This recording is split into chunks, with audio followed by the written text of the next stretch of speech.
Bem-vindo ao Escuta o Conselho, o videocast do CREMERS. Neste episódio, vamos viajar pela história da medicina no Rio Grande do Sul, dos primeiros serviços de assistência à consolidação das faculdades de medicina, dos hospitais de referência ao papel dos médicos em grandes crises de saúde pública. Vamos conversar sobre como a prática médica foi se transformando ao longo do tempo, quais foram os marcos que moldaram o cuidado em saúde no Estado e de que maneira essa trajetória ajuda a entender os desafios atuais do SUS, da formação e da regulação profissional. Mais uma vez, recebemos especialistas para discutir temas fundamentais para a medicina, os médicos e toda a sociedade. Antes de começar, inscreva-se no nosso canal e ative o sininho para não perder nenhum episódio. Para falar sobre a temática, recebemos Dr. Armando de Abreu, radiologista e responsável técnico pelo Serviço de Radiologia do Hospital Mãe de Deus. Dr. Jair Ferreira, epidemiologista e professor aposentado da Faculdade de Medicina da Universidade Federal do Rio Grande do Sul. Dr. Protásio Martins Costa Alves, urologista e professor aposentado da Faculdade de Medicina da Universidade Federal do Rio Grande do Sul.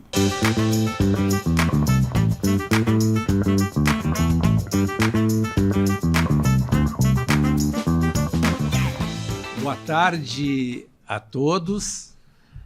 Eu sou Manuel Trindade, sou professor de cirurgia da Faculdade de Medicina da Universidade Federal do Rio Grande do Sul e sou coordenador das câmaras técnicas do CREMERS. Após, eu convidaria aos participantes que falassem um pouco da sua trajetória profissional. Começo eu? Pode começar, Sr. Jair. Bom, eu comecei a minha carreira em 1970, quando eu me formei pela URGS. Eu tinha 23 anos, eu me formei bem cedo. E aí fui fazer residência em dermatologia, até 72. Mas em 73 me ofereceram fazer o curso de saúde pública, porque eu já estava atendendo na Secretaria da Saúde. Então eu fiz o curso de saúde pública em São Paulo, em 1973. E na volta, me ofereceram então fazer dedicação exclusiva em saúde pública na área da dermatologia. Então eu passei a trabalhar, larguei consultório, larguei tudo que fosse de medicina clínica, né? E passei a trabalhar só no nível central da Secretaria da Saúde, nos programas de hanseníase, antiga lepra, né? Hanseníase, doenças sexualmente transmissíveis e outras dermatoses. Muito bem. Nessa posição que eu estava, eu criei um sistema de registro de dados dos doentes de hanseníase por computador, achando que era a coisa mais óbvia do mundo. Não era. Era pioneiro no mundo inteiro. E por causa disso, publiquei com outros colegas e acabou que isso foi cair na mão do pessoal da Organização Mundial da Saúde, a Organização Pan-Americana da Saúde, e me chamaram para ser consultor, para fazer, consultoria em outros países. E eu fui fazer consultoria em vários países e também pelo Brasil afora. Então, na minha carreira, uma parte era dedicada aqui ao Rio Grande do Sul, em dedicação exclusiva, mas eu era autorizado a sair para fazer consultorias internacionais.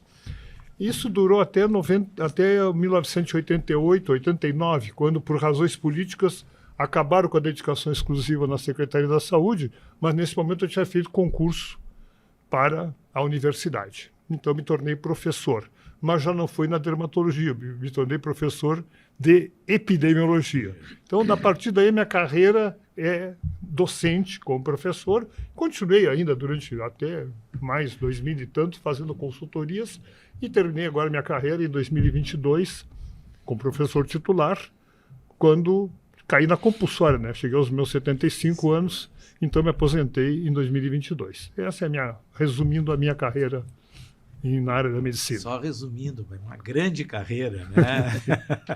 Um dos médicos mais conhecidos aqui no nosso estado. Professor? Todos têm, assim, a sua história, e eu também tenho a minha, né? E eu sou do interior do estado, de uma família muito pobre, né? E fui estudar em colégio de padre. E aí lá, por questões, assim, políticas, eu fui expulso, né? E me bandiei para Porto Alegre, né? Então aí fiz o vestibular. Era bancário, trabalhei na polícia, que naquele tempo a gente precisava ter um emprego para poder sobreviver e pagar a faculdade. E eu consegui entrar, naquele tempo o vestibular da URGS, da Católica, eram juntos, né? Tinha 200 vagas, 80 da Católica e 120 da URGS. Eu peguei os 170 e poucos ali, né? Então entrei na Católica. O nosso professor Cirne Lima era o reitor ali, o professor de patologia, né? Isso foi em 1968, né? Época braba. Naquele tempo eu tinha uma atividade, eu era funcionário da Polícia Civil aqui de Porto Alegre. Trabalhei lá no tempo da ditadura ali dentro do DOPS, entendeu? E eu tinha muita dificuldade assim de conviver com meus colegas, uma vez que tinha aquele movimento estudantil, tinha ali aquelas lutas, e eu tinha que me manter assim, morei em casa de estudante, JUC, né? E aquele era uma ebulição assim de discussão política e para lá e para cá, então eu tive que conviver com isso, né? Mas eu consegui me formar graças ao doutor Heitor, que me disse, olha, Armando, tu não precisa, depois que tu te formar, ele inventou um sistema interessante, depois que tu te forma, tu vem aqui e me paga para um outro aluno, né? E eu fiz isso aí, né? Bom, aí em 73, já durante o ano que eu estava na faculdade, 1970 ainda, eu me encontrei com o Dr. Ney Ferreira, um radiologista, médico radiologista, de uma das 3 radiologias que tinha em Porto Alegre. Ele, o Osório Lopes, da Quir Duarte, tinha uma, e o Nelson Porto e o William tinham outro consultório na rede. E o Dr. Ney Ferreira criou, dentro da Santa Casa, um serviço de radiologia para ensinar, assim, porque a radiologia naquela época não existia, né? Eram pouquíssimas pessoas, e todo mundo tinha medo de fazer radiologia por causa da radiação, essa coisa toda, né? E o doutor Ney me abriu assim, olha, Armando, vem comigo, vamos dar aula. Ele dava umas aulas bonitas, assim, né? Tudo, naquele tempo só tinha um raio-x simples, né? Tu deve ter te lembrado da uretocistografia, que o doutor Ilha se consagrou mundialmente com a tal de uretocistografia, entendeu? E aí, então, o doutor Ney era um sujeito, assim, que tinha um amor, assim, pelo ensino, e me conduziu, me deixou lá dentro da Santa Casa, já tu vê, no 4º ano da faculdade, né? Aí, naquele tempo, não havia residência de radiologia aqui. Ninguém queria fazer radiologia. Até um dia eu cheguei para o meu pai lá no interior e disse, pai, eu vou fazer radiologia. Bom, então tu vai largar a medicina, né? Não, pai, pois a gente também faz parte. Aí o que acontece? Naquele tempo, a radiologia estava em franco crescimento. Os hospitais estavam comprando aparelhos, a Siemens, a GE, essa turma toda, não sei se posso falar empresas aqui, Philips trazia, depois vocês cortam alguma coisa, né? Mas todo mundo eram as empresas que traziam equipamentos para serem instalados nos hospitais, e eu comecei a trabalhar em Porto Alegre e o grande Porto Alegre, Novo Hamburgo, Montenegro, 2 Irmãos, Hospital Regina, Hospital Sapiranga, Hospital de São Camilo, de Esteio. E naquele tempo a gente tinha, tu vê como é a história, né? A gente tinha a radiografia simples, a radiografia contrastada, o enema opaco, a uretocistografia, seio da face, raio-x de tórax, entendeu? E alguns centros começaram a se especializar. Um deles, o doutor Ney, era do tubo digestivo. O doutor Nelson Porto tinha uma reunião no Pavilhão Pereira Filho, que eu frequentava lá sempre, que era o especialista em tórax, né? Ele era o papa da raio-x de tórax. Doutor Ilha, aparelho urinário, doutor Ney era o... E eu então fui frequentando esse serviço, trabalhei no Instituto de Cardiologia ali com o doutor Luiz Maria, o doutor Rubens Rodrigues, né? Então, naquele tempo, a gente, viu, Trindade, a gente aprendia frequentando reuniões de interpretação. Como é que se vê isso aqui? Como é que se vê aquilo? Não tinha uma residência. A residência única que tinha era no Rio de Janeiro, né? E eu não tinha como ir para lá, então eu trabalhava na polícia, ficava ali. Bom, lá pelas tantas, eu fui convidado para trabalhar num hospital aqui de trauma, só ortopedia e traumato, né? Coluna e osso. Então, Aqui o Hospital da Independência do velho César Ávila e o seu filho Cezinha. Então era um hospital que só dava traumato, coluna e tal, e eu precisava me aperfeiçoar nessa parte de músculo-esquelética, a gente chama, né? Com isso, surgiu lá eu conheci um médico famoso que ainda é vivo, mora em San Diego, trabalha na Universidade da Califórnia, e me convidou para eu fazer uma especialização em osso. Naquele tempo não havia ainda essa especialidade chamada músculo esquelético, né? E eu fui para os Estados Unidos com a mala e cuia, família e filho e tal, passei maus bocados por lá, mas trouxe de lá umas coisas diferentes, assim, como tu falou que o doutor Ilha, naquele tempo, a Meca era o Karolinska, né? Eu conheço os médicos do Karolinska todo. Aí eu fui para lá e voltei, né?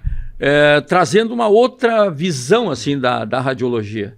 A radiologia por especialidades. A radiologia por especialidades. E eu criei no Hospital Mãe de Deus, ali, que é onde eu trabalho full time, a radiologia dividida por especialidade. Então, um grupo de radiologia faz urinário, abdômen, barriga, outro grupo faz neuro, outro grupo faz músculo esquelético, eu faço só músculo esquelético em uma equipe inteira. Depois tem a mamografia, também a parte da mulher, ecografia e tudo isso, um conjunto. Então a gente criou uma nova ideia, né, de aperfeiçoar o estudo e aperfeiçoar o estudo da radiologia, né? Aí a nossa sociedade de radiologia, ela era muito fraca, muito pouco atuante. De vez em quando fazia uma jornada. O doutor Ugolino Andrade, lá de Santana do Livramento, foi o primeiro presidente do Colégio Brasileiro de Radiologia, em Priscas Eras, né? E naquele tempo, lá eu voltando dos Estados Unidos, eu assumi a presidência da Sociedade Gaúcha de Radiologia, na qual eu fiquei 6 anos, né? Eu, o doutor Horácio Genro, e criamos, então, muitas atividades educativas. Começamos a fazer jornadas, trazer professores do exterior, mandar gente daqui para o exterior para aprender. E eu, então, criei um curso de radiologia, né? Lá no Hospital Mãe de Deus, em 2000. Eu fui presidente do Colégio Brasileiro, cheguei a presidente do Colégio Brasileiro de Radiologia e eu viajei o Brasil inteiro, o mundo inteiro, fazendo conferências e assistindo congressos e tal, né? E nós formamos ali no Hospital Mãe de Deus, né, nessa jornada toda aí, 250 novos radiologistas, né? Que preencheu, assim, as necessidades da radiologia do nosso estado. Em qualquer hospital que tu for hoje, provavelmente tem 1 ou 2 que foram meus residentes, nossos residentes. A gente criou. E aí, para nossa felicidade, né, a radiologia ficou, assim, durante muitos tempos estagnada, né, Protásio, fazendo só uretocistografia, injetar contraste. Muitos pacientes morriam, às vezes, por choque anafilático, essas coisas todas, né? Mas era uma radiologia muito invasiva. Eu fazia artrografia de injetar contraste no joelho, no quadril, fazer mielografia, assim, com o Dr. Sérgio Ralpes e o Dr. Adão Anicetti. Faziam mielografia por tudo que era lugar, que era uma agressão enorme. Veio para nossa felicidade novas máquinas ligadas a computadores, né? Que foi a primeira, a tomografia computadorizada, que hoje é um equipamento assim, né, que faz muito sucesso, tem muita informação, é usada no abdômen, no crânio, urinário, em tudo que é, e osso também, né? E depois surgiu essa nova máquina, que é a ressonância magnética, que trouxe, assim, uma verdadeira revolução, né? Porque daí tu começou a ver estruturas mais finas, né, na musculatura, as alterações cerebrais, assim, que não são nunca vistas em outros métodos. A ressonância começou a trazer lesões do menisco, lesão da hérnia de disco, doenças da medula, da coluna, essas coisas todas, né? E a ressonância, então, veio e trouxe um catatalo, assim, de novas tecnologias que a gente está usando e cada vez mais, e não usa radiação, né? E adicionada hoje com a inteligência artificial, nós conseguimos assim fazer muitos exames mais rápidos, mais confortáveis para o paciente, né? A minha história, na verdade, é essa, meia longa, meia curta, mas vivi as priscas eras da radiologia, que era uma coisa assim extremamente complicada. Fazer um enema opaco, por exemplo, né?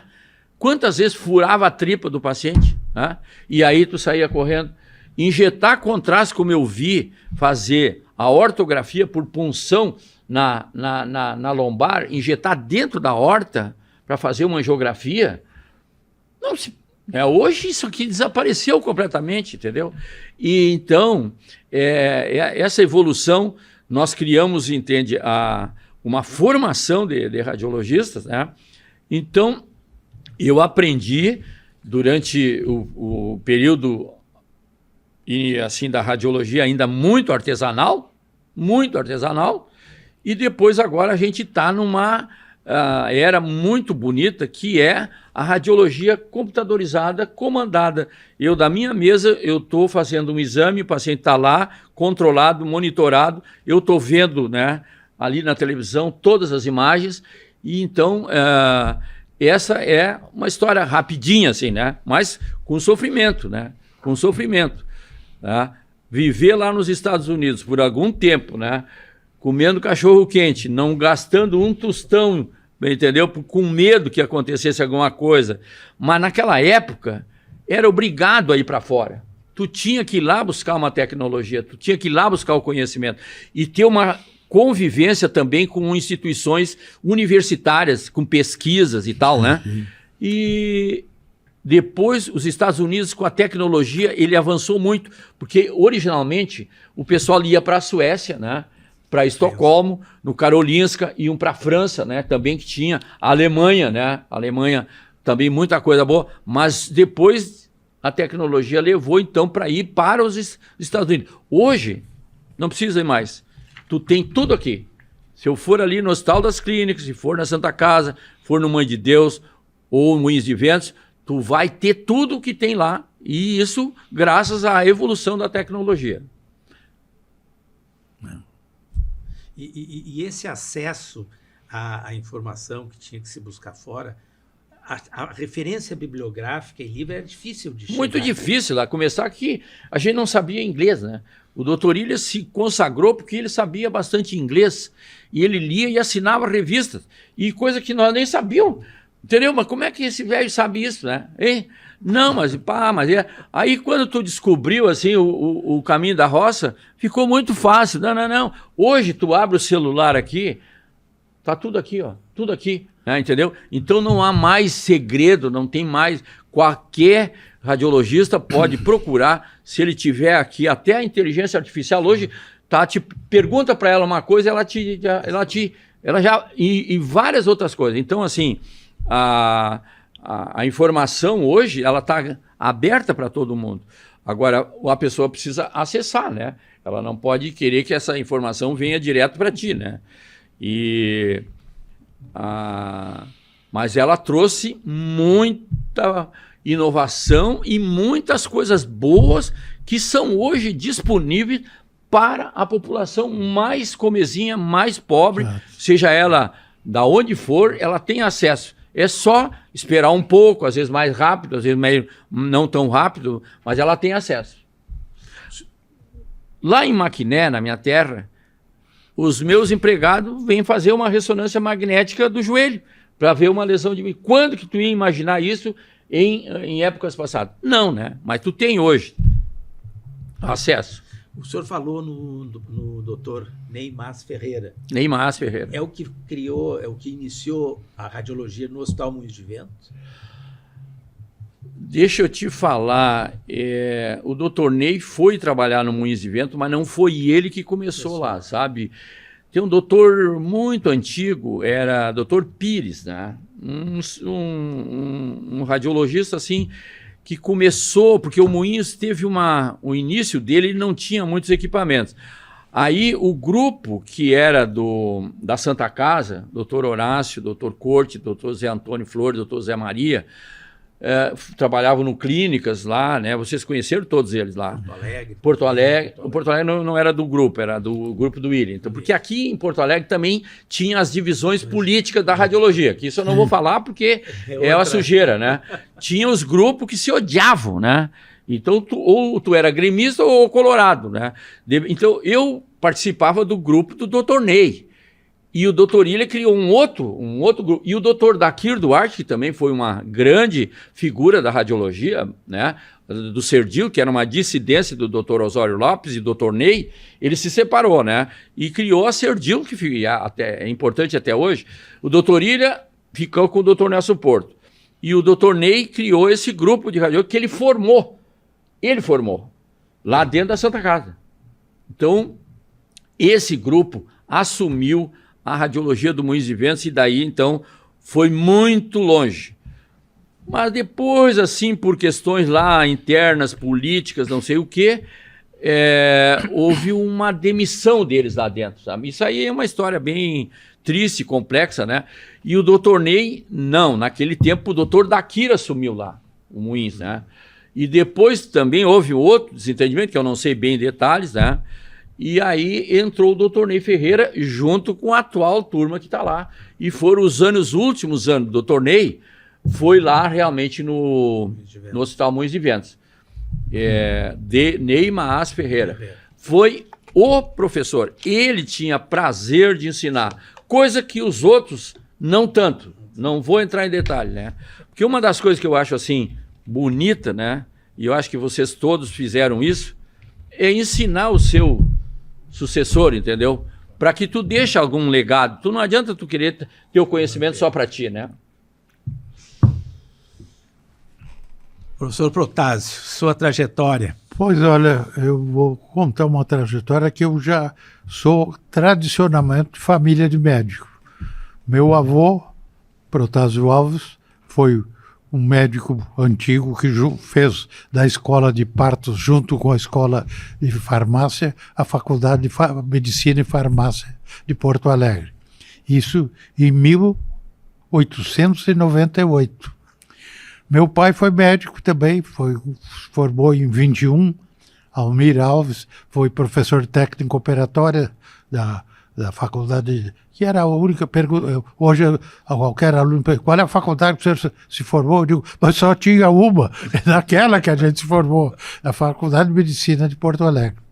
Eu fiz o meu colégio no Anchieta, do Anchieta eu fiz vestibular para Medicina em 1950, saí da faculdade em 56, e em seguida eu já fui, porque nós não tínhamos nessa época CRM, não tinha, não, embora o CRM, o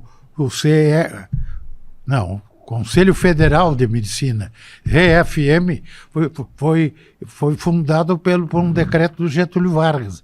Em 1946, no Rio de Janeiro já existia. Aí tiveram que fazer as seccionais. As seccionais daqui foi feita em 1957, 58. Em 57 foi obrigado a gente se inscrever no CRM. Que até lá não tinha. Aqui não tinha. Tinha o CRA, tinha a engenharia, tinha o advogado, e nós não tínhamos conselho.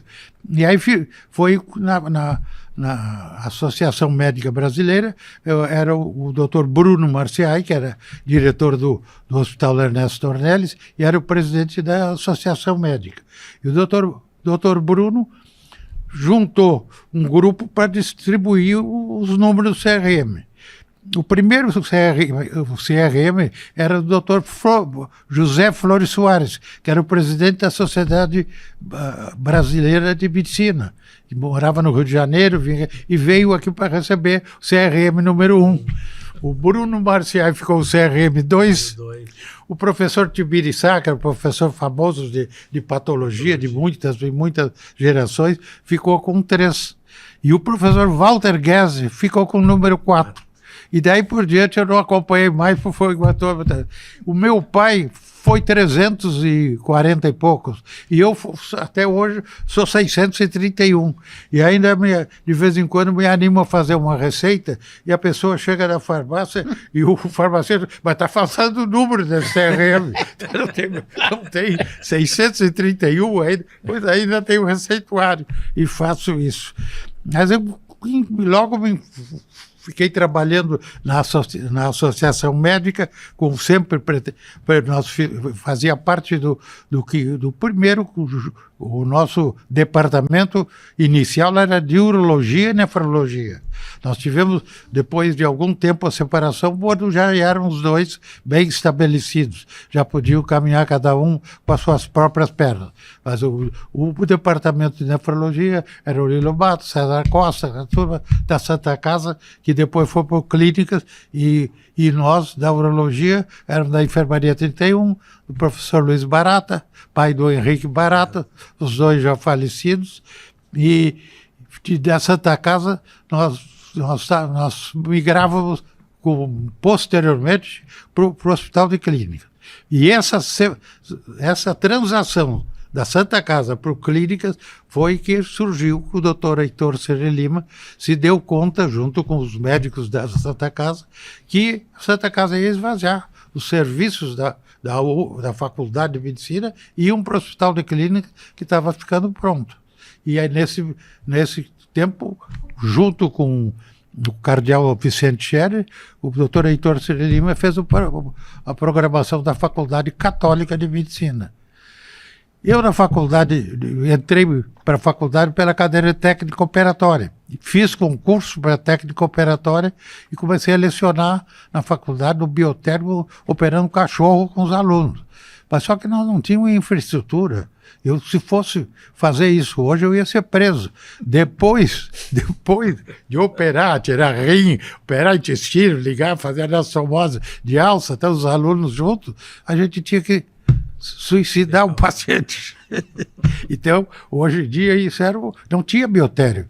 Então, quando terminar uma aula sexta-feira, se tu pegar seu cachorro operado, os outros comiam ele, porque o Bedel não ia dar comida para ele no sábado e domingo, não tinha água, e ele era um horror. Era uma infraestrutura muito ruim. Mas, felizmente, isso acabou.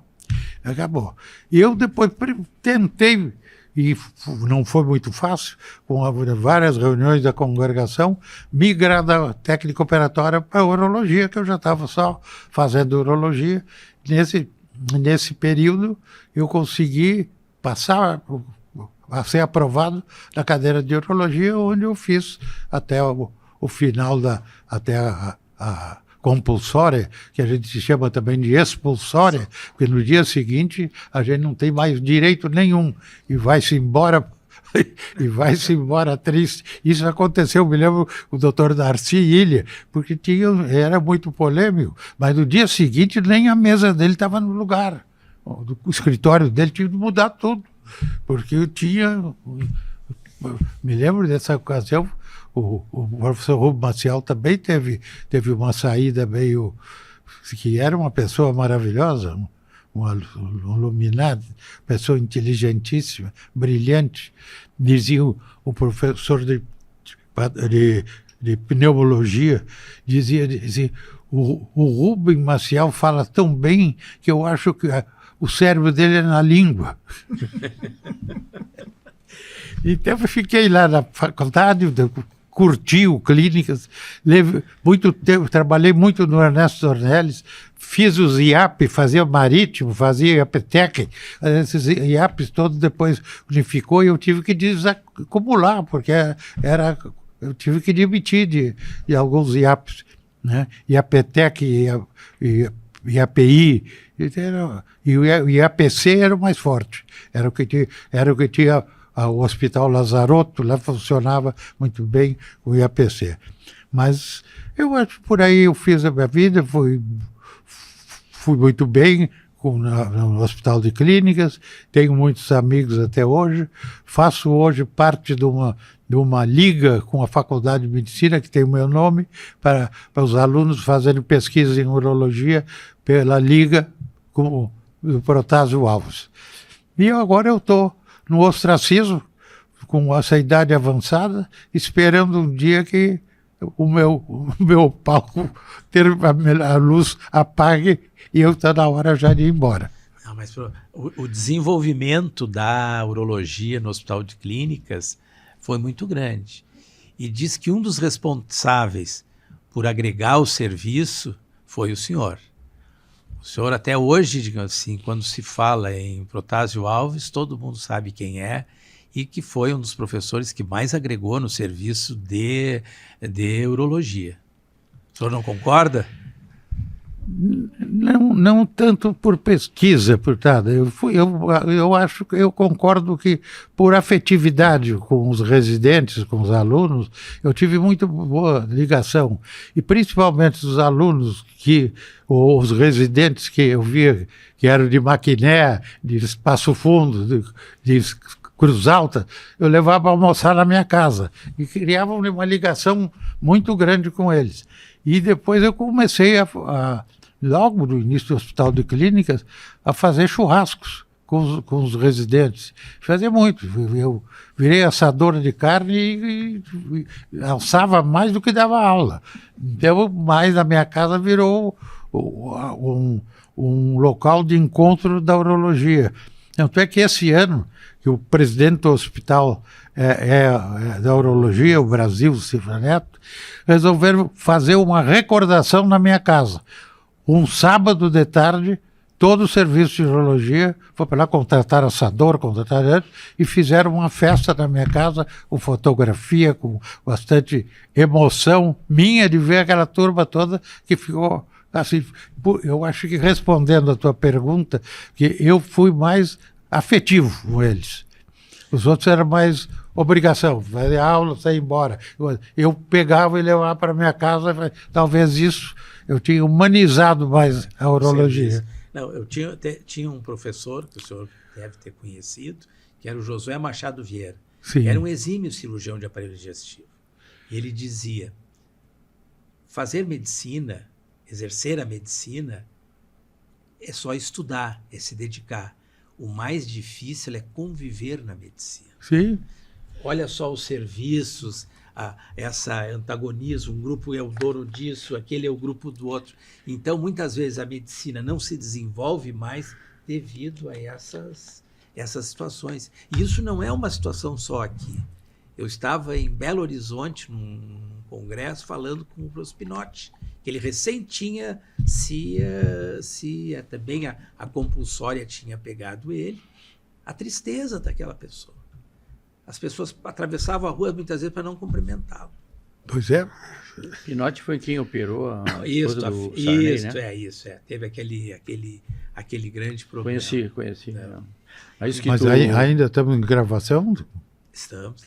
Isso que tu falasse, nós tivemos um atraso assim na evolução do ensino da radiologia, exatamente por essas divergências políticas entre os grupos, né? Isso atrasou bastante. E eu convivi com isso e até, pode-se dizer assim, paguei um preço assim por não ter acesso, né, a algumas coisas que era para já ser assim de domínio dos estudantes da radiologia, né? E não eram porque havia essa crítica mordaz, assim, forte contra as pessoas, entre as pessoas, entendeu? O fulano não presta, né? Fulano só faz bobagem, tudo que ele tem que fazer. Houve um momento, assim, um período bem longo, onde havia muita rixa, né? Então, eu acho que isso é, como tu falasse, né, Trindade? É um atraso isso aí, né? É um atraso. A gente tem que conviver, né, para poder crescer.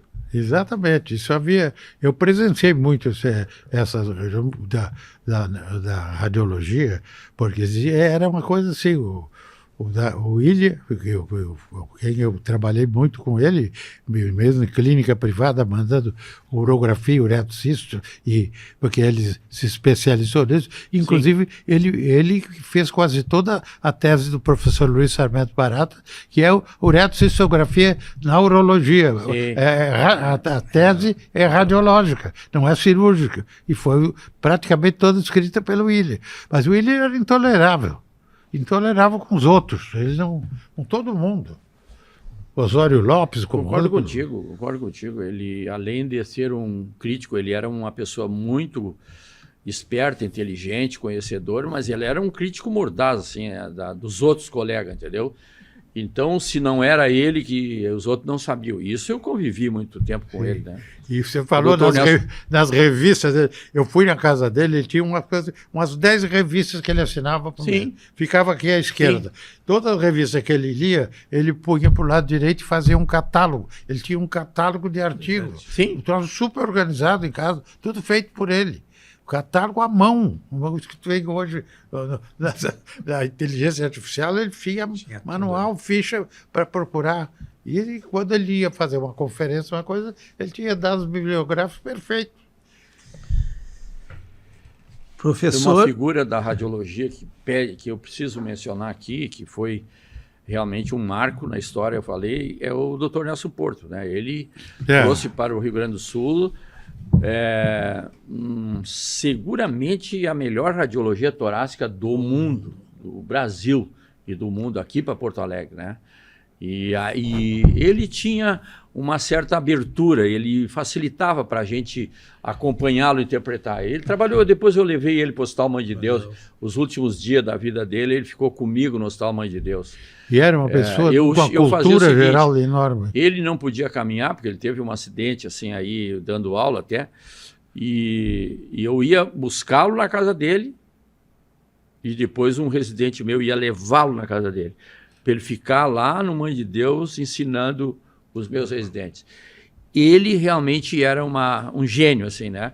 Tinha umas manias, ele tinha muitas manias. Uma boa que ele tinha era de queimar os dedos de noite, ele não fumava, claro, né? Para poder ficar acordado, para poder estudar, né? Então, eu aprendi com ele a estudar. Estudar. E, claro, trabalhar também, né? Mas tu tem que estudar para poder crescer e aprender, né? Sem dúvida. Professor Jair Ferreira, eu lhe perguntaria, antigamente, a medicina, o atendimento dos pacientes eram feitos em hospitais privados. Os pacientes sem condições iam para hospitais como Santa Casa, que eram hospitais beneficentes. E tinha também, depois foi criados os hospitais não do Sistema Único de Saúde agora, do INPS. Mas tinha que ter a carteirinha de atendimento. Exatamente. Eu não sei em que ano bem foi a universalização da saúde. Qualquer indivíduo teria direito à saúde pelo Sistema Único de Saúde. Como funcionava isso? Isso, em primeiro lugar, teve uma certa evolução, que começa lá em 78, na Conferência de Alma-Ata, quando os países assinaram os protocolos de que a assistência devia ser universalizada, hierarquizada, não é? E os locais de atendimento, especialmente a parte primária, que seria o primeiro atendimento ao paciente, que não seria em hospitais, mas sim em unidades básicas de saúde, deveria ser muito próximo da residência dos pacientes.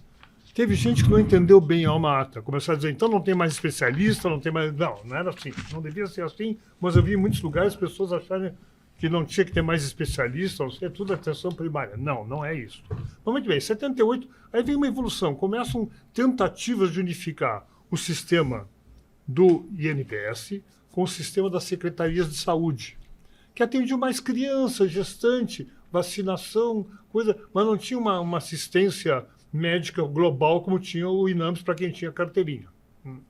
Bom, este é o Escuta o Conselho, o videocast do CREMERS. Aqui você acompanha os assuntos mais atuais da medicina e que têm impacto real na sua vida. Não esqueça de se inscrever no canal do CREMERS, curtir, comentar e ativar as notificações para não perder os próximos episódios. E vamos seguir falando sobre a história da medicina no Rio Grande do Sul. Isso vai ao longo dos anos 80, várias tentativas, as conferências nacionais, tentando que deveria ter um sistema único. O que é colocado na Constituição de 88. A Constituição de 88 fala, então, que o sistema tem que ser universal, papapi, todas aquelas coisas que são a base para o Sistema Único de Saúde. Que depois é regulamentado numa lei que é de 1990. É a Lei 9090, se não me engano. Essa lei é que diz como é que deve ser o SUS, que deve ser municipalizado, e, enfim, uma série de regras para a formação do SUS. Isso tudo tem uma evolução lenta ao longo dos anos 90. Lembremos nosso ex-governador, o Brito.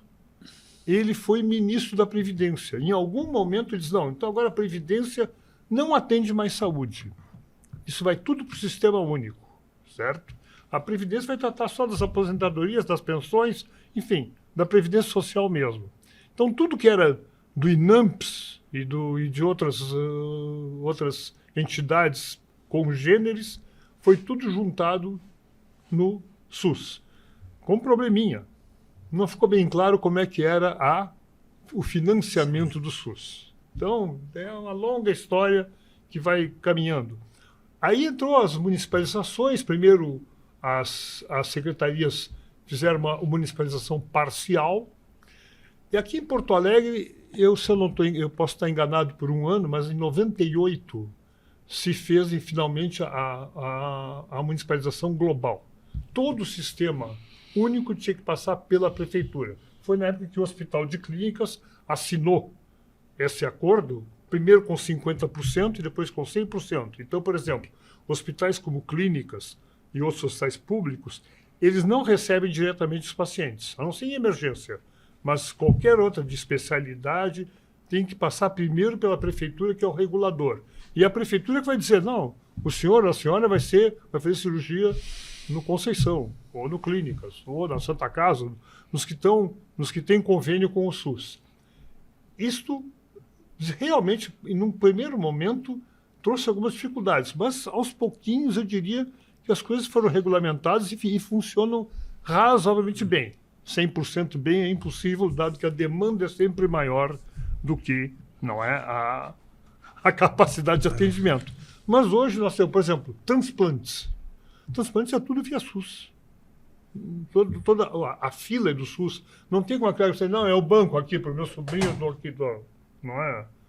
Aqui é o dinheiro para fazer um transplante de fígado. Não, tem que entrar na fila, tem que ver compatibilidade, é tudo regulamentado. Direito igual a todos, para todos. Direito igual a todos. Isso, vamos dizer assim, moralizou essa questão, não é, dos transplantes e outros tipos de cirurgias muito complexas que tem que entrar uma determinada linha de agendamento. Bom, eu acho que essa evolução ainda não terminou. Não é? Nós temos muita coisa por fazer. Até porque tem algumas coisas que são colaterais. Por exemplo, nós temos pessoas que entram em sistemas de pesquisa. Então, alguns hospitais ou centros clínicos têm pesquisas. Aí é admitido que esses pacientes entrem colateralmente ao SUS, mas também com uma série de regras estabelecidas. Eu acho que hoje a regulamentação da saúde, ela é, se não é perfeita, e não é mesmo, mas é bem superior ao que já foi em outras épocas no Brasil. Nós tínhamos, assim, em torno ali, no final dos anos 70, era uma parafernália de coisas. Tinha o sistema do INAMP, tinha o sistema das secretarias, tinha os sistemas das universidades, e não se falava entre si, não tinha uma regulamentação, não havia um sistema de referência clara. Então a pessoa às vezes tinha sorte de conseguir uma referência, ou tinha um pistolão que ele conseguia uma referência, mas nada era garantido. Então, eu acho que isso hoje evoluiu bastante no Brasil. Agora, uma pergunta que eu faço para todos.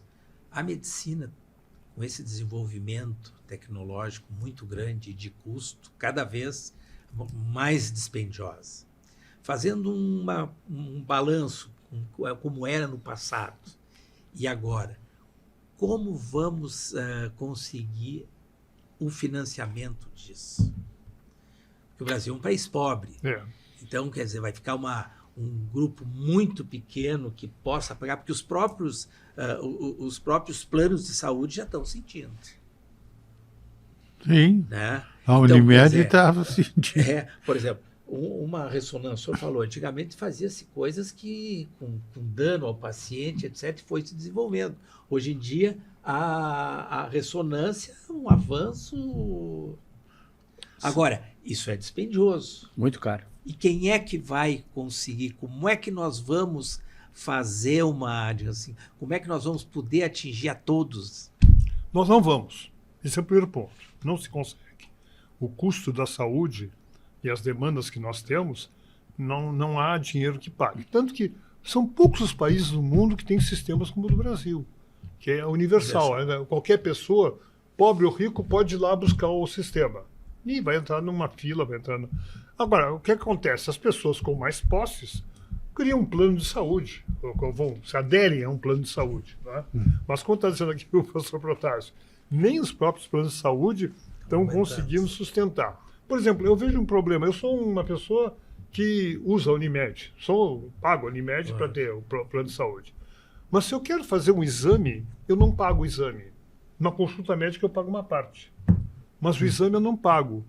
Eu acho que isso é um calcanhar de Aquiles. Porque fica um saco sem fundo. Porque as pessoas vão, então pede 18 exames, às vezes nem todos são necessários. Vai perguntar, mas tá bem, o resultado desse exame vai influenciar na decisão médica? Não necessariamente. Se fosse cobrado uma parte, que a pessoa que está pagando um plano de saúde, assim como pode pagar uma parte da consulta, não é? Teria também condições de pagar uma parte do exame. Porque aí as pessoas pensariam duas vezes em solicitar tantos exames. Não é? Eu não faço parte da cooperativa, né? Só um usuário. Mas eu fico pensando, isso aí é uma drenagem de recursos, não é? Imensa. Na área da radiologia, por exemplo. Quer dizer, as pessoas pedem, às vezes, exames que não são necessários totalmente. Trindade, uma das coisas assim, que eu não entendo dessa área, porque eu não convivo assim com essas discussões que eu acho muito bonita, mas eu acompanho eu assino 4 ou 5 jornais brasileiros, Globo, a Folha, o Estado e Zero e tudo lá em casa, e eu leio muito sobre alguns especialistas assim escrevem alguns artigos questionando como vai ser, o que vai ser, entendeu? Ninguém tem a solução assim que eu esteja vendo agora. Eu acho que isso vai ter que ter uma solução política, né? E nós vamos ter que olhar, porque nada como... Uma vez eu fiz um curso de qualidade total, eu fui obrigado a passar ali no Hospital Mãe de Deus por um curso de qualidade total que foi trazido pelo Gerdau e queriam implantar nos hospitais. 5S, Pareto e benchmark. Então, assim, qual é o benchmark? Nós vamos ter que ver o que algum país mais esperto, ou então mais avançado, mais evoluído, mas isso eles devem ter a solução. Como é que os Estados Unidos estão encarando? Estão com dificuldade para oferecer para todo mundo. Tu chega lá, por exemplo, se não tem dinheiro, não leva. Agora, se tu vai na Inglaterra, também tem. O Canadá tem o seu sistema. Na costa do Canadá com os Estados Unidos, a cada 100 metros tem um aparelho de ressonância, entendeu? A cada 100 metros. Eu estou exagerando. Por quê? Porque no Canadá, se quiser fazer uma ressonância de joelho, esse dia eu recebi um parente aí, de um médico lá do Mãe, para vir fazer uma ressonância comigo aqui, porque lá ele tinha 6 meses para fazer uma ressonância, que ele tinha rompido o ligamento do joelho. Então, assim, esse talvez seja, sei lá, dinheiro para tudo não vai ter, né? Isso não tem. Nem os convênios vão tolerar. Eu vou dizer o seguinte, a tecnologia está aí. Eu quero perguntar, nós há 10 anos atrás, nosso serviço de imagem do Mãe de Deus, que eu acho assim que é muito completo, né? Eu fui o pioneiro em trazer o que aqui para o sul do Brasil? PET-CT. Vocês usam o PET-CT, né? Muitas patologias têm que passar pelo PET-CT para tratar, para fazer diagnóstico e tal. Só que é um exame caríssimo. Entendeu? E isso ainda não chegou, né? Ali no Clínicas tem, mas o cara tem que preencher uma série para tais patologias sérias, não. lá custa 4 mil reais um exame, entendeu? Não é, isso não vai ser para todo mundo. Eu te pergunto, uma prótese total que hoje o Galia está fazendo com robô de quadril, vai ser acesso, é uma baita de uma grana. Nós temos lá no Mãe de Deus já 2 ou 3 ou 4 robôs, isso aí é caro, é muito caro. Será que o paciente vai ter acesso a isso? Ou então nós vamos ter que com alternativas, que às vezes uma cirurgia de quadril feita por um bom cirurgião, que nem vocês, é tão ou melhor que o robô, mas o robô vai fazer uma cirurgia talvez melhor que o cirurgião, né? Quer dizer, não todos, né? Mas assim, essa turma nova que vai treinar só robô, o robô vai ensinar eles a fazer a cirurgia, né? Tu aperta num botão, tá lá. Estão fazendo cirurgia de joelho ali em meia hora, entendeu? Com um robô especial para fazer uma prótese de joelho. Será que tu pode dar isso todo para a população? A minha resposta é que nem a tua, né? Não. Então, vai ter que ser uma questão política, né? Política. Daí, ou tu dá tudo ou não dá nada, porque isso aí que fizeram, de oferecer saúde para todo mundo, sem saber de onde tirar o dinheiro, isso aí, o pessoal, o Ulisses Guimarães não foi feliz nessa história, né? Ele e todos os seus colegas. Veja bem, falasse aí no exame de 4 mil. Hoje, eu li a notícia que o Clínicos foi autorizado pelo Ministério da Saúde a aplicar um remédio cuja dose custa 7 milhões. É para uma doença genética, não é? Degenerativa, genética de crianças, que leva a pessoa à morte porque não consegue mais respirar, é muscular e tudo mais. Me esqueci o nome da doença agora. Não importa. É uma agora imagina, 7 milhões. Não lembro como é que é o nome. E é transitório a utilização do Eu remédio. acho que não sei qual é, não conheço detalhes. Mas, bem, 7 milhões uma dose.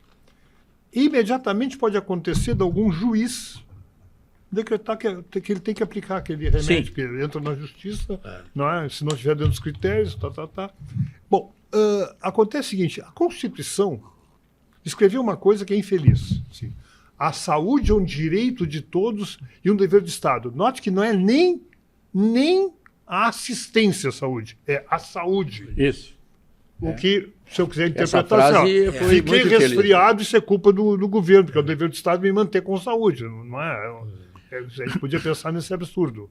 Na verdade, devia ser bem mais restrito. Não é? Tá bom, assistência à saúde é um direito de todos, dever do Estado, mas dentro de certos limites. Porque o que acontece é que cada vez que vem uma sentença dessas, não é, exigindo um tratamento X, vai se tirar de alguém. Não é? Então, às vezes, se tira da atenção básica que está atendendo centenas ou milhares de pessoas para atender um paciente, e nem sempre é um tratamento Eu acho que realmente eficaz. É claro. Eu vi há poucos dias aí uma notícia que o sistema de saúde, pela judicialização, 30% ou 40% assim, de ações, né, são determinadas por juiz. Eu acompanho alguns processos aqui no estado onde tinha uma juíza que era, vamos dizer assim, amiga de um cirurgião e aplicava lá todo final de sexta-feira uma autorização para fazer uma cirurgia especial lá, que eu não vou dizer, né, qual é que era. E... Fica mais. Eu acho que a justiça pode acabar com os planos de saúde. Porque eu me lembro na ocasião que eu estava lá assessor da direção do hospital e veio uma ordem para fazer uma investigação de paternidade.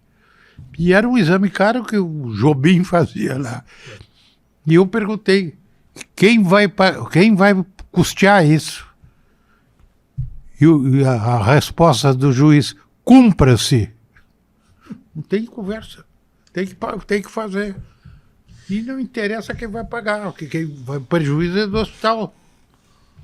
Eu perguntaria a vocês, nós tivemos há pouco tempo uma crise sanitária severa, né, que foi o problema do Covid. Como vocês acham que a medicina, a estrutura que nós temos, funcionou em termos dessa pandemia?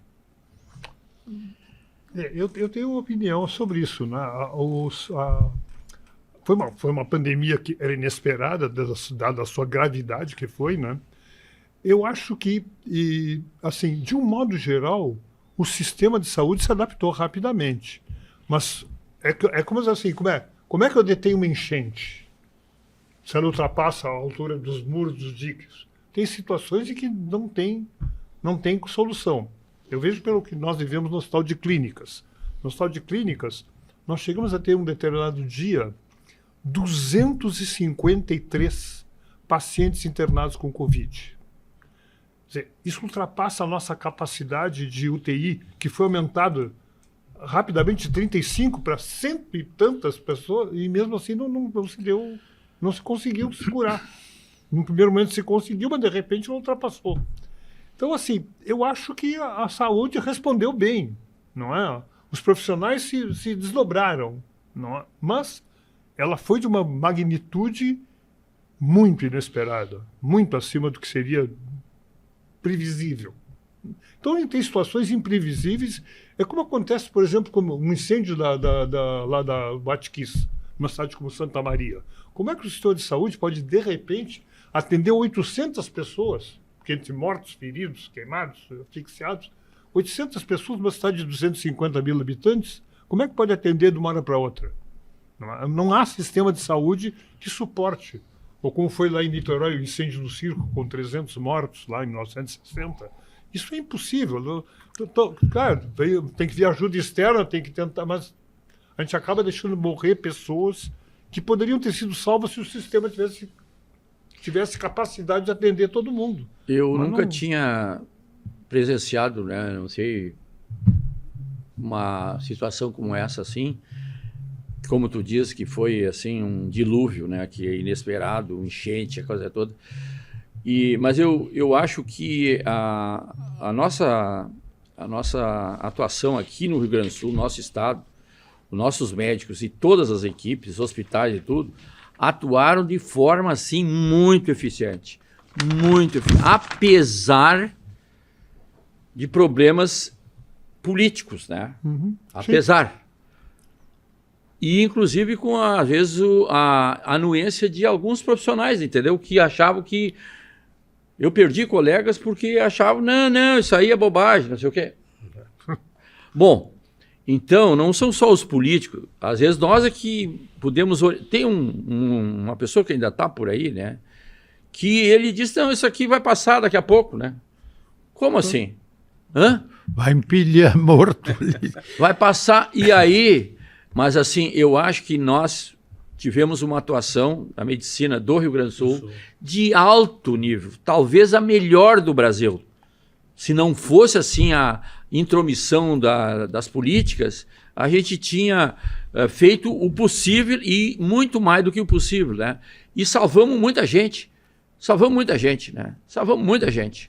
Né? Então, eu acho que também, graças à velocidade do surgimento de uma vacina, que foi logo, não é aquelas vacinas antigas que tinha que fazer. Eu fui lá na PUC fazer, eu fui um dos primeiros a receber vacina no Rio Grande do Sul. Porque eu fui lá na PUC, lá com o doutor Matos, como é o nome dele? Ele estava fazendo uma pesquisa acho que era do Butantan, né? Ali, e eu fui de cobaia, né? Sim. E fui o primeiro a ser vacinado no Rio Grande do Sul. Então, a gente trabalhou com afinco para desenvolver. Em 5 semanas, estava a vacina na rua aí, né? E funcionou. Para mim, funcionou. Agora... Eu, com quase 80 anos, como é que eu ia enfrentar a Covid? De jeito nenhum, né? Nós queimamos etapas com a questão da vacina. Agora, sim. Eu me lembro de um outro episódio. Nós tínhamos uma epidemia de meningite aqui no Brasil. No início dos anos 70, que durou até 75. 75. É isso. Meu filho era pequeno e eu passei por isso aí. Foi um dos mais altos do mundo, epidemia de meningite. Como é que ela se resolveu? O ministro da Saúde da época comprou por conta e risco, sem saber se aquilo funcionava ou não, uma vacina francesa e foi todo mundo se vacinar. Comprou 80 milhões de doses. Ninguém sabia se aquilo funcionava ou não, mas funcionou. Depois da vacina, né? A doença caiu. Bem... Então, assim, nós temos muita... Olha, quando surgiu a AIDS, por exemplo, né? O sistema de saúde se adaptou. Não tinha como salvar os pacientes, mas se criou o sistema para atendimento. Sim. Quando surgiu o tratamento, Nós já tínhamos o sistema pronto. Não é? Então, se deu acesso e teve uma decisão política boa, que foi, não, o Brasil vai bancar, contra a opinião das entidades internacionais, dizendo, não, países de terceiro mundo não deve gastar dinheiro, os remédios eram caros, deve gastar o dinheiro na prevenção primária, que a gente sabe que quando é uma doença comportamental não funciona direito. E o tratamento funciona, para quem trata, né?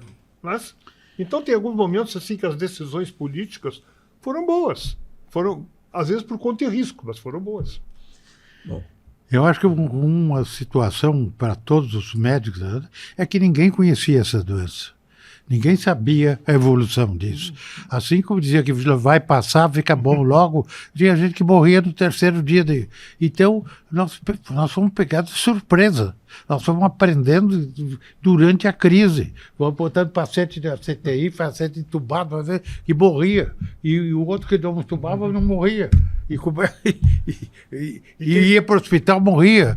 E aí eu pessoalmente tive muito mal. Eu me lembro que meu amigo lá do clínico disse, se tiver qualquer coisa respiratória, vem para cá. Eu tive e fiquei em casa. Me tratei em casa e não vou. Se eu for para lá, eu morro. Eu fiquei em casa. Fiquei, não podia mexer, não podia levantar de uma cadeira. Mas eles falam do ponto de vista do médico que atende paciente. Eu, como epidemiologista, perguntava quanto tempo vai durar essa epidemia? Eu dizia, pela minha experiência, uns 6 meses ela vai embora, né? Esgoto durou 3 anos. 3 anos? Sim. Começou em 20, foi acabar em 20. Quer dizer, ela até hoje não acabou totalmente, mas vamos dizer assim, deixou de ter níveis epidêmicos lá no início de 23, né? 3 anos de epidemia. Eu gostaria, nós estamos quase que encerrando o nosso Escuta o Conselho, eu gostaria de ouvir a opinião de cada um, a mensagem, que cada um deixasse uma mensagem aqui para o Escuta o Conselho. Doutor.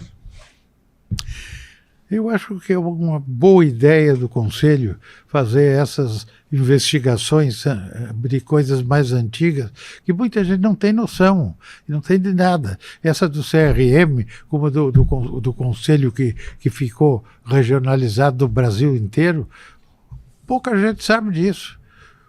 Hoje em dia, você fala para um aluno da medicina, ele não admite que alguém não tenha celular, não tenha televisão. Como é que vocês viveram sem isso? Não pode para vocês. Como é que vocês suportaram? Nós vivemos muito bem sem isso. Então, nós vamos evoluindo, mas temos que não esquecer do passado. E essa investigação sobre o passado, eu acho que é muito importante. E nós vamos nos lembrar de mais coisas aí para contar. Dúvida.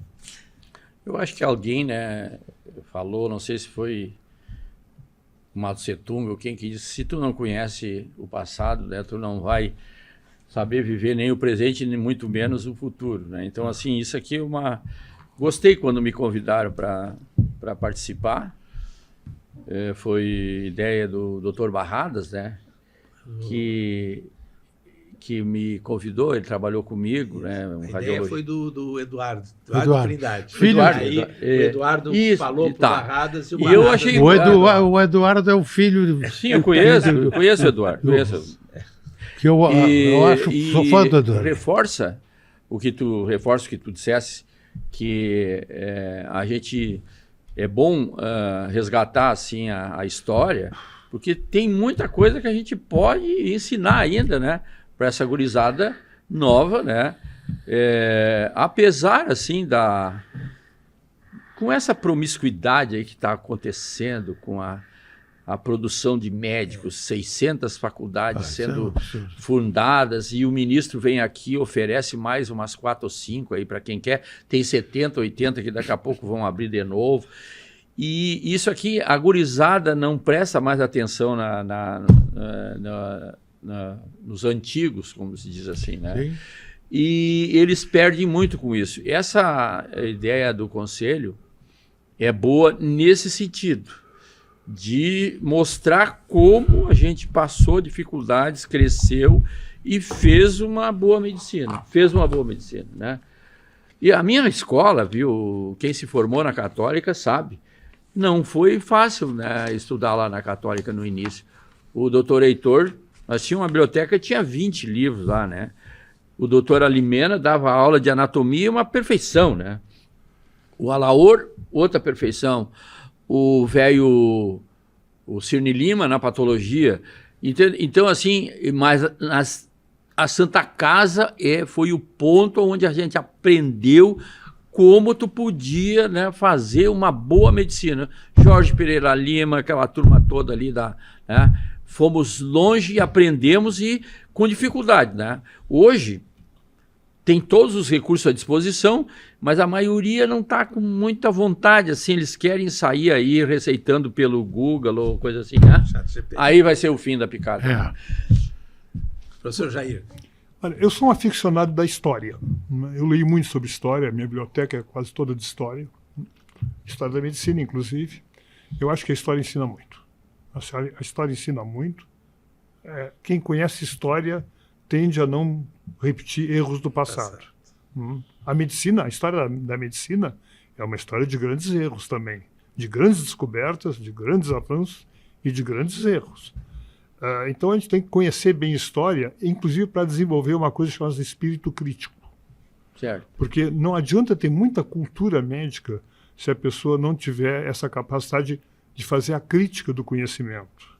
Não? Nem tudo que está escrito é verdadeiro. Certo. Então a gente tem que aprender a ser crítico. A história ensina bastante isso. Então eu acho muito importante esse tipo de programa que nós estamos fazendo aqui, que é reviver a história. E olhar onde erramos, onde acertamos e não repetir esses erros. Bom, eu gostaria de agradecer muito a presença de vocês, ilustres colegas médicos renomados, né? Ao doutor Armando de Abreu, né? Ao doutor Jair Ferreira e ao doutor professor Protásio Martins Costa Alves. Muito obrigado, de coração mesmo, vocês terem se disponibilizado e vir aqui para discutir alguns tópicos da medicina do que passou e do que nós já estamos vivenciando. Este foi o episódio do Escuta o Conselho sobre a história da medicina no Rio Grande do Sul. Ele vai estar disponível no Spotify e no YouTube do Cremers. Siga as nossas redes em Cremers Oficial e acompanhe as discussões sobre os assuntos mais importantes e mais atuais da medicina. Até a próxima. Muito obrigado.